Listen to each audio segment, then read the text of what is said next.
en algún momento del día vas a beber un vaso de agua tranquilo filtrada, tal vez de una botella, tal vez con hielo, si te sientes elegante. Y ni siquiera lo vas a pensar dos veces. Vas a abrir el grifo, llenar el vaso y listo. Cero drama, cero riesgo, cero consecuencias. Ahora imagina decirle eso a un humano de hace 10 millones de años. Oye, mira, agua directo del río, bébetela, así nomás, sin hervirla, sin nada. Se te queda mirando con esa cara de ¿me estás retando a morir en este mismo instante?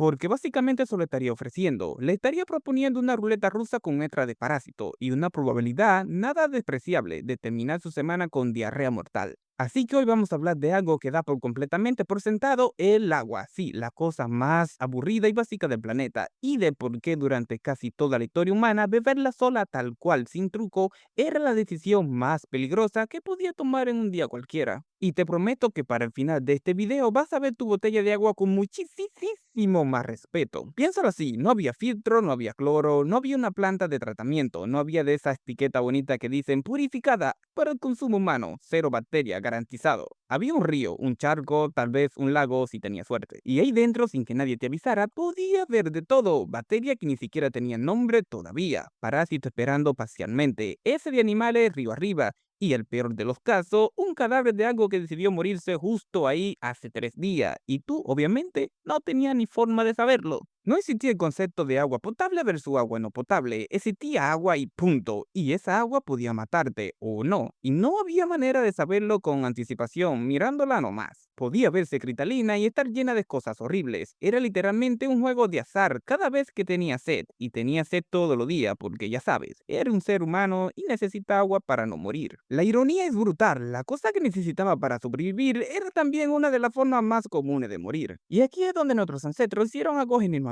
brillante, aunque técnicamente no lo hicieron a propósito ni con un plan maestro. Dejaron de confiar en el agua sola, no porque entendieran de bacterias, ese concepto ni existía todavía. Faltaban miles de años para que alguien mirara por el microscopio y dijera, ah, con razón, sino porque con el tiempo, generación tras generación, la gente que bebía agua rara se enfermaba y moría y la gente que hacían otras cosas, lo que sea, sobrevivían un poquito más. Selección natural aplicada directamente a tu vaso de agua. Lo que tenía más saquito al agua sospechosa sobrevivían más. Lo que no, bueno, no dejaban tanto descendiente contándolo. Entonces, ¿qué hacían en vez de beberle el agua sola? Básicamente le hacían de todo, menos beberla tal cual. La mezclaban, la hervían sin saber que la estaban esterilizando, la fermentaban, la convertían en otra cosa completamente distinta. Todo tan cual de no arriesgarse a beberla en su forma más básica y aterradora. Hablemos de la cerveza, por ejemplo. Si la cerveza probablemente no nació porque alguien en la antigua Mesopotamia dijo, che, quiero pasarla bien un viernes y olvidarme de mis problemas de agricultor de cebada. Nació según muchos arqueólogos porque hervir el agua y fermentarla la hacía dramáticamente más segura que beberla directo del río. Y no estamos hablando de la cerveza artesanal que toma ahora en una previa con amigos. Estamos hablando de una cerveza floja, espesa, de baja graduación alcohólica, casi como una sopa fermentada, la que la gente bebía como quien bebe agua hoy, todo el día, todos los días, niños incluidos. Si leíste bien, niños bebiendo algo parecido a cerveza, como bebida principal del día, porque era literalmente más seguro que el agua del pozo del pueblo. En el antiguo Egipto, la cerveza era tan central que se usaba como parte de pago de los trabajadores. Los obreros que construyeron las pirámides recibían reacciones diarias de cerveza como parte de su sueldo, no como premio extra, sino como parte esencial de su alimentación. Es información que probablemente no necesitaba para vivir hoy, pero ya la tiene, así que felicidades, ahora sos un poquito más raro en las cenas familiares. Y no era solo cerveza, en mucha cultura antigua, el vino aplicaba una función parecida. En la antigua Roma y Grecia era extremadamente común mezclar el vino con agua, no solo por sabor, no solo para estirar el vino y que rindiera más, sino porque el alcohol ayudaba a matar todo lo que fuera que estuviera flotando ahí dentro en el agua. Beber vino diluido era en cierto sentido muy literal, más seguro que beber agua sin diluir. De hecho, en la antigua Grecia, beber vino sin mezclar puro se consideraba de mal gusto y hasta un poco bárbaro. Ironía de la historia, lo civilizado era diluir alcohol con agua sospechosa, no al revés. También está el té en otras regiones completamente distintas del mundo, especialmente en Asia. Hervir agua para hacer té no era solo una costumbre agradable de la tarde, algo relajante para hacer con amigos, era sin que nadie lo supiera conscientemente en ese momento, un método de purificación básicamente efectivo. Hervís el agua, mata lo que había dentro, le agregas hoja y de paso sabe mejor. Triple ganancia sin entender por qué funcionaba. Algunos historiadores incluso sugieren que las regiones donde el té se volvió una bebida diaria y masiva tuvieron de forma indirecta menos tasas de enfermedades transmitidas por el agua, simplemente porque la gente estaban hirviendo agua constantemente sin saber que estaban haciendo ciencia. Y en Mesoamérica, con los aztecas y los mayas, tenían el cacao, el chocolate antiguo. No era la barrita dulce que conoce hoy, era una bebida amarga, a veces mezclada con especies, a veces fermentada y también cumplía en parte la misma función de algo más seguro que el agua sola. El cacao incluso tenía un estatus casi sagrado, reservado muchas veces para la élite y usado en rituales, pero en el fondo seguía la misma lógica que la cerveza egipcia y el vino griego, procesar el agua de alguna forma antes de metértela en tu cuerpo. Ahora, no toda la humanidad tenía acceso a cerveza, vino o cacao todo el tiempo. Entonces, ¿qué hacían la gente común, la que no vivían cerca de un río de cerveza infinita? Bueno, desarrollaron otros trucos, algunos brillantes y otros que hoy nos parecerían de loco. Uno de los más importantes, los pozos profundos. La gente aprendió con el tiempo que el agua que venía de lo más profundo bajo tierra solía ser más segura que el agua superficial de un río o un charco, porque la tierra actúa como un filtro natural. No sabían nada de geología ni de filtración por capa de sedimento, pero sabían por experiencia acumulada durante generación que el agua del pozo hondo enfermaba menos que la del arroyo de la superficie. Y esa observación repetida miles de veces en miles de pueblos distintos alrededor del mundo terminó siendo la base de la ingeniería hidráulica que tenemos hoy. También existía la costumbre en varias culturas de dejar reposar el agua en un recipiente de cerámica durante días, dejando que la partícula más pesada se asentara en el fondo antes de beberla. No purificaba nada a nivel bacteriano, pero al menos te sacaba de encima la tierra, los sedimentos y la sensación de estar bebiendo directamente barro líquido. Y luego estaban los viajeros, el ejército que tenía un problema todavía más grave. Moverse constantemente significaba no tener acceso a fuentes de agua conocidas y confiables. Los ejércitos romanos, por ejemplo, eran extremadamente cuidadosos respecto a dónde acampaban, priorizando siempre la cercanía a fuentes de agua que ya conocían como segura, y cuando no podían agregaban vinos al agua, el famoso posca romano. Una mezcla de agua, vinagre y a veces hierba que no solo le daba sabor a algo que probablemente sabía horrible, sino que el ácido del vinagre ayudaba otras veces a matar parte de los patógenos. Los soldados romanos básicamente andaban por toda Europa bebiendo lo que hoy sería una versión primitiva y asquerosa del agua con vinagre balsámico, y eso era una ventaja militar real, no un capricho. Y aquí está la parte que probablemente no esperaba. Nosotros seguimos cargando con esa desconfianza ancestral, literalmente, en tu cuerpo ahora mismo mientras ves de videos. ¿Alguna vez viste agua estancada, verdosa, con capa rara y aceitosa en la superficie y sentiste un asco instantáneo, casi automático, sin que nadie te lo tuviera que explicar? Eso no es casualidad ni que sea exagerado. Eso es tu cerebro con miles y miles de años de anticipación acumulada, gritándote instantáneamente: no, no te acerques, esto te vas a matar, idiota. Es un título heredado, tallado en fuego de generaciones y generaciones de gente que aprendió de la manera más dura y más literal posible que el agua rara mata. De hecho, esa reacción de asco es tan poderosa y tan específica que muchos científicos evolutivos creen que el asco como emoción básica humana evolucionó específicamente como un sistema de alerta temprana contra enfermedad y contaminante. No es casualidad que las cosas que más asco nos dan, agua sucia, comida podrida, olores de decomposición, sean casi todas las cosas que efectivamente podrían matarte en el pasado. Tu asco no es un capricho, es un sistema de seguridad heredado, gratuito, instalado desde fábrica en tu cerebro antes de que naciera. Y mientras vos pensás que la humanidad avanzó hacia algo más sofisticado, filtro de carbón activado, botella de plástico, purificadores UV, planta de tratamiento con procesos químicos complejísimos,